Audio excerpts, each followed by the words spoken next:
Mes frères, mes sœurs et mes amis, bonjour à tous. Bon, j'espère que vous allez tous bien, que vous vous portez bien, voilà, et que vous continuez de garder le bon dépôt de la foi. Je dis ça souvent, je répète, n'est-ce pas, toujours, mais pour nous chrétiens, le plus important dans la vie, c'est de garder notre dépôt de la foi. Voilà. Tout ce que nous avons reçu du Seigneur, c'est de le garder précieusement dans notre cœur. Amen. C'est aussi de le partager avec notre entourage, la famille, les amis, dans notre travail, si on a l'occasion de partager la parole. Voilà. Chaque fois que nous avons, n'est-ce pas, l'occasion de partager notre témoignage, il faut le faire. Voilà. Il faut oser parler du Seigneur. Amen.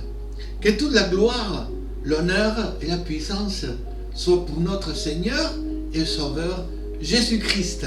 Amen. Il nous a sauvés et il nous donne chaque jour cette gaieté, cette joie de vivre. Gloire au Seigneur. Souvent, j'ai dit aux gens de mon entourage, n'est-ce pas, je sens que je suis vraiment heureux. Voilà. On ne peut pas demander plus.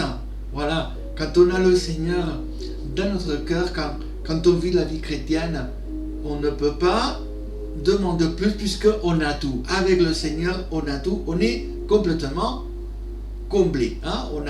On ne manque de rien. Voilà. Bon, aujourd'hui, j'aimerais partager avec vous, n'est-ce pas, comme d'habitude, la parole du Seigneur. On va se regaler, n'est-ce pas, dans un psaume. Voilà. Dernièrement, je vous partage quelques psaumes. Vous savez, il y en a 150. Il y a quand même où choisir. Voilà. Voilà. Je me rappelle que, bon, il n'y a pas longtemps, il y avait un jeune prédicateur qui m'a pris à part. Voilà, il m'a dit, pasteur, comment je dois faire pour préparer les messages? Voilà, parfois je ne sais pas comment mener tout ça, comment est-ce que je dois gérer ça, comment faire pour saisir les gens.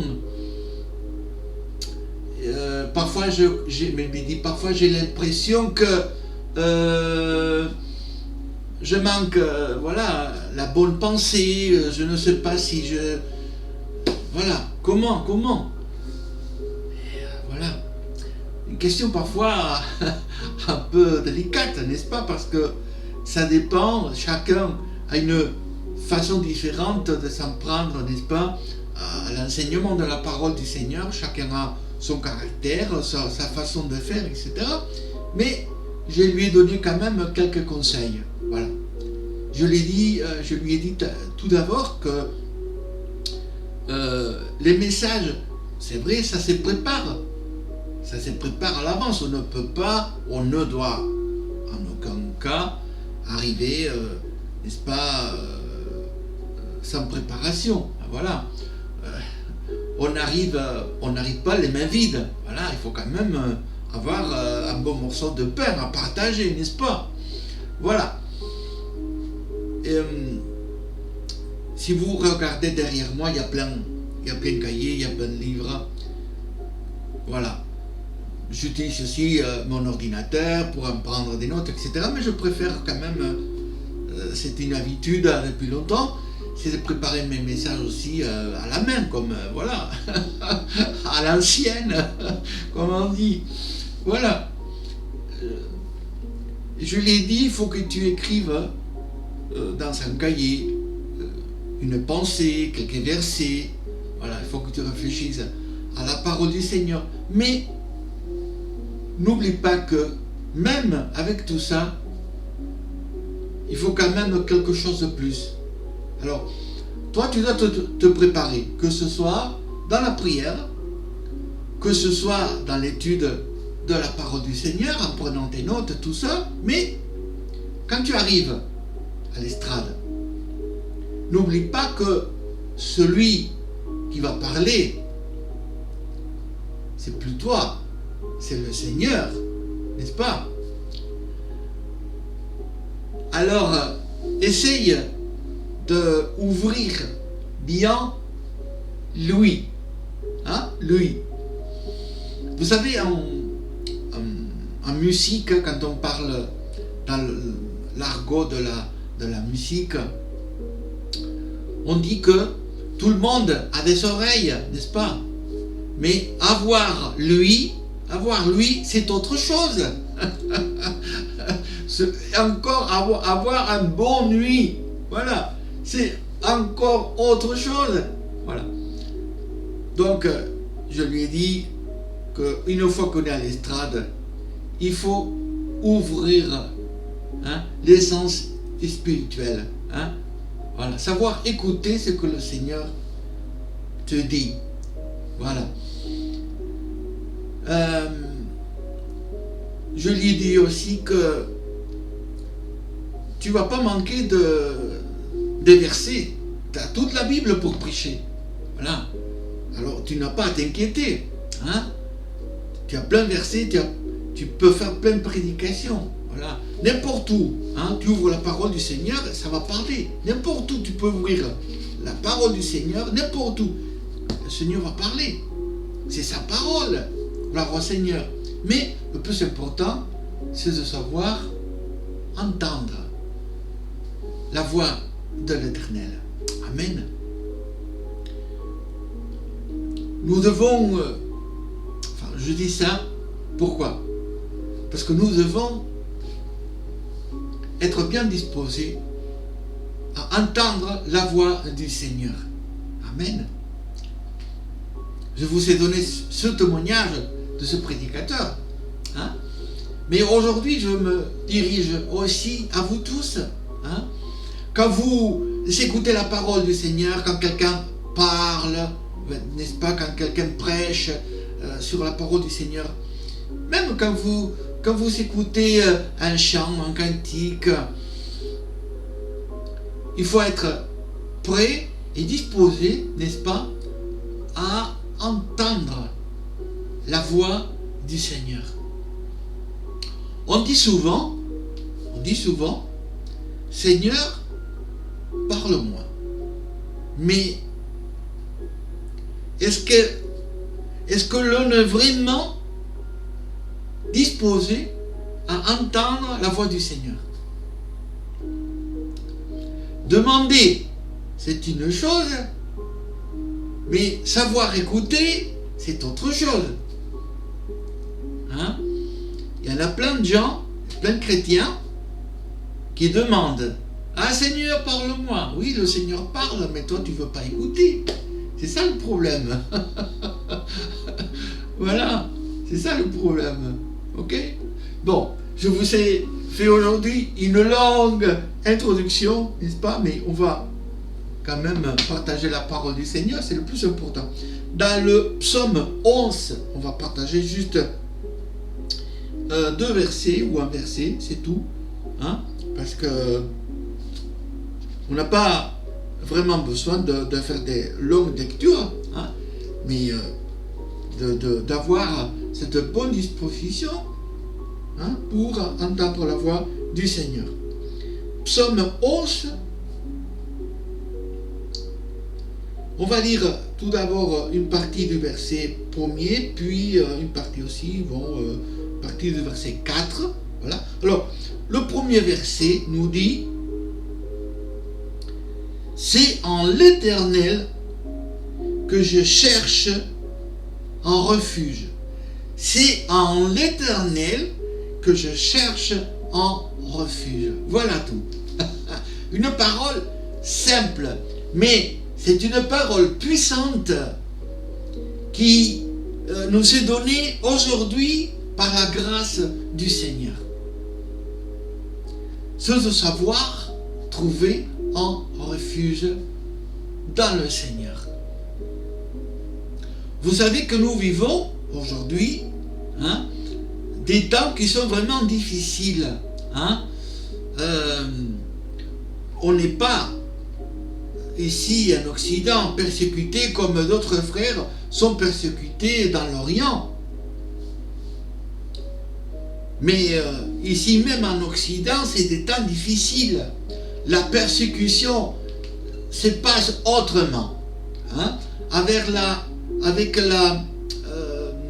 comment on dit, les lois permissives de ces politiciens. Voilà. On est vraiment dans des temps difficiles. Parfois, on ne peut pas dire tout ce que l'on veut, tout ce que l'on désire dire sur Internet, parce que on va nous banner. Voilà. Alors, c'est vraiment des temps difficiles. Voilà. L'important, c'est de savoir écouter ce que le Seigneur a à nous dire aujourd'hui. Alors il faut se poser la question, quel est ton refuge? En quoi est-ce que toi tu te refuges? Quel est ton refuge? Vous savez, tout au long de ma vie chrétienne, dans les moments difficiles, quand j'ai cherché le Seigneur, lui, il s'est laissé trouver. Il m'a dit, je suis là. Alors, je peux dire aujourd'hui, le Seigneur, c'est un bon refuge. Au moment de la détresse, au moment de la tempête, au moment de sa roi, c'est là où on peut trouver un refuge auprès du Seigneur. Il y a des gens qui sont malades. Il faut se réfugier au pied de la croix. Il y a des gens qui sont tourmentés par ses pensées, par le passé. Il faut trouver un refuge. Le refuge, c'est l'Éternel. Il y a des gens qui luttent contre les passions. Il faut trouver un refuge. C'est dans le Seigneur. Amen. Aujourd'hui, nous tous, nous pouvons trouver ce refuge. Amen. Au verset 4, il nous dit, l'Éternel est dans son saint temple. L'Éternel a son trône dans les cieux.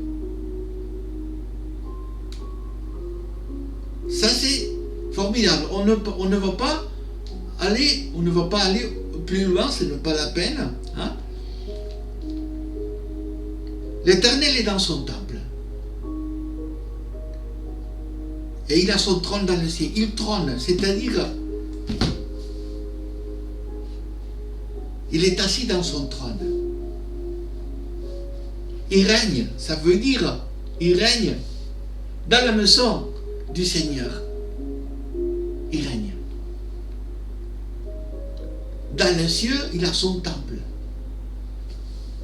Et il règne. Vous savez, c'est magnifique, c'est merveilleux de savoir que nous avons une demeure sainte là-haut. Amen.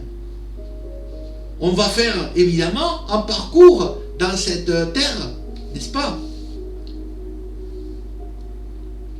Dans ce parcours, il faut s'efforcer de faire toujours la volonté du Seigneur.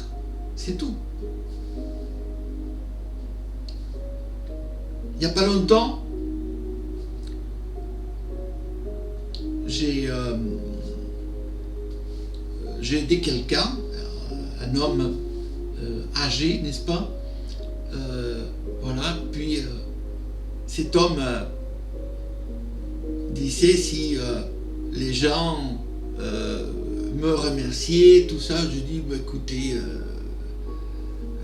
les remerciements, nous on ne cherche pas les remerciements des gens. On ne fait pas ça pour les remerciements. On fait ça pour la gloire du Seigneur. On fait ça, vous savez, le réformateur Luther, lui, il disait que notre travail de chaque jour, hein, notre travail dans le monde séculaire, c'est aussi une partie de notre ministère sur cette terre. Hein, il faut bien l'accomplir. Hein, il faut accomplir bien son travail. Voilà. Et je disais à cette personne, on ne fait pas ça pour avoir des remerciements. On fait ça parce que on a un appel, on doit accomplir son ministère. C'est tout. Voilà tout. Et une fois que nous avons accompli notre ministère sur cette terre, on a une place là-haut dans le ciel. Mais ça, c'est magnifique. Gloire au Seigneur. Donc, même si on a des épreuves, hein, même si parfois c'est difficile, mais ça mérite la peine, mon frère, hein, ma soeur, ça mérite la peine. Efforcez-vous, hein, efforcez-vous. Un jour, on va être au ciel avec le Seigneur, hein, et avec nos êtres les plus chers, on va être là-haut. Amen. Le verset 4 nous disait aussi que le Seigneur, il est dans son trône. C'est-à-dire, il règne, et c'est-à-dire qu'il contrôle tout. Il est au volant, pour ainsi dire. Il est au volant de la voiture. Ne vous inquiétez pas. Ne vous inquiétez pas. C'est lui qui conduit nos vies. Donc, pas de soucis, pas de problèmes. Amen. Gloire au Seigneur. Il est dans son trône. Quand, vous savez, quand je passe par des problèmes, par des soucis, quand je reçois même des appels qui sont parfois un peu difficiles à gérer, voilà, je me dis, le Seigneur, il est dans son trône de toute façon. Hein? Il est en train de me voir, il est en train d'agir déjà, il sait de quoi j'en ai besoin, donc pas de problème, je n'ai pas à m'inquiéter. Voilà. Hein? Apprenons donc à nous confier toujours dans la parole du Seigneur et surtout à vouloir entendre la parole du Seigneur. Le Seigneur est bon, il est miséricordieux, il nous fait cadeau chaque jour, n'est-ce pas, du souffle de vie, hein? Il nous fait plein de cadeaux tout autour de la journée. Hein? Je me sens vraiment heureux d'être chrétien, je me sens vraiment heureux de lui appartenir. Gloire au Seigneur. Bon, mes frères, mes sœurs et mes amis, j'espère que ces quelques réflexions vous aideront, hein, que ce soit maintenant ou dans l'avenir, ça va vous aider sûrement. Voilà. N'oubliez pas de liker la vidéo, puis si vous voulez aussi laisser un commentaire, voilà, vous pouvez le faire. Aussi, je vous laisse toujours les courriels donc de notre ministère. Vous savez que nous travaillons ici au nord de l'Espagne, dans la ville de Logroño. Voilà. Mais j'avais envie depuis longtemps de partager aussi la parole du Seigneur en français. J'ai vécu, n'est-ce pas, une très bonne partie de ma vie en France, dans le sud-ouest. Puis voilà, ça me manquait quand même. Voilà, ces moments de partage en français. Voilà. Que le Seigneur vous bénisse abondamment et on se revoit bientôt. Amen.